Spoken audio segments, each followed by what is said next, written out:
Oh, wow.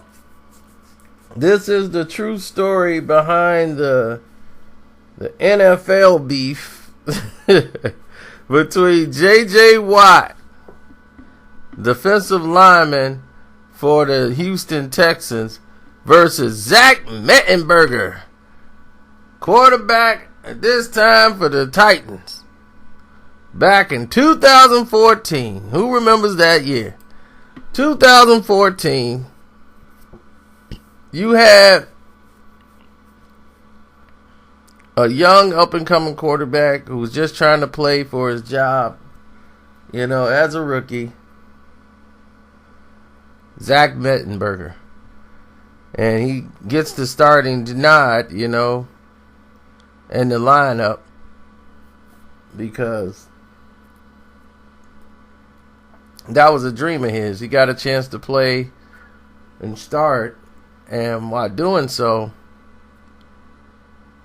Zach Mettenberger was injured in a game against the Texans by J.J. Watt. And J.J. Watt knocked him basically out of the game. He was examined by the doctors. He came back as the team starter October the 26th. He came in there and was like, guess who's been named the starter on Instagram? Get some. So J.J. Watt posted a picture of him sacking Mettenberger and was like, look here, Rook. Like, it's kind of high schoolish to go on, Instagram and do all this stuff. It's a little high schoolish to be doing that stuff. So if I was you, I would kind of knock it out. So it took a while, but J.J. Watt shows up to practice one day, and he's wearing some college thing. He's got a letter-made jacket made like the Houston Texans. And it was true. He had a letter-made jacket made. And he's like, man, for him to say that I'm a big high schoolish because I take a lot of selfies, but he's still ragging on me on Instagram every time he see me post a selfie. It was like, at the same time, if that's high schoolish, he got a Letterman jacket, a Texas Letterman jacket. That's pretty high schoolish to me, don't you think? But see, this is the thing. If you're a quarterback, your job is not to antagonize the defensive lineman. You don't have to sack J.J. Watt. J.J. Watt is coming to sack you. And that's what Watt was like, man, I know he don't want to be on the field when we play. If I was him, I would not want to be on the field when we play. J.J. Watt was on the field, and he was a problem because he has no offensive line to protect him. He was knocking Mettenberger around the entire field. It was very bad to watch, and I don't even know how this even became a beef. But why would you beef with a defensive lineman if you are a quarterback? This is like the worst thing you could ever do for your career. Is beef with a defense. You're supposed to be friending them so that they don't hurt you so bad when they knock you down. Wow. And what's up with these names, Mettenberger?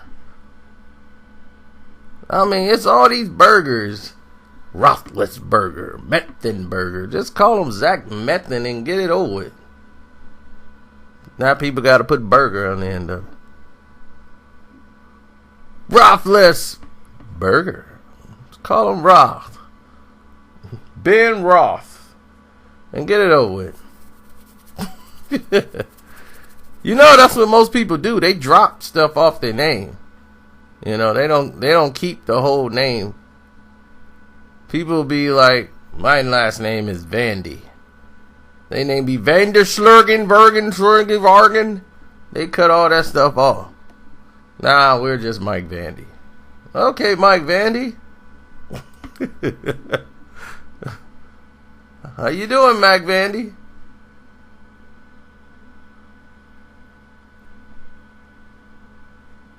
So, needless to say, Mettenberger, who I believe is now with the Pittsburgh Steelers, was released from the Titans after he was very ineffective as quarterback. That kind of ended the beef. But him and J.J. Watt really just don't like each other since then, because he felt like J.J. Watt was the bully in high school who was just punking him for no reason. But it was fun for the few weeks it lasted when they had Twitter beef. And this is how Twitter can get stuff started. It goes from Twitter to the gram to, all kind of stuff. But from that point, kind of made sense. Like, it gave some entertainment, because besides that, the Titans had nothing going on. They got a real quarterback now, though. I'm out.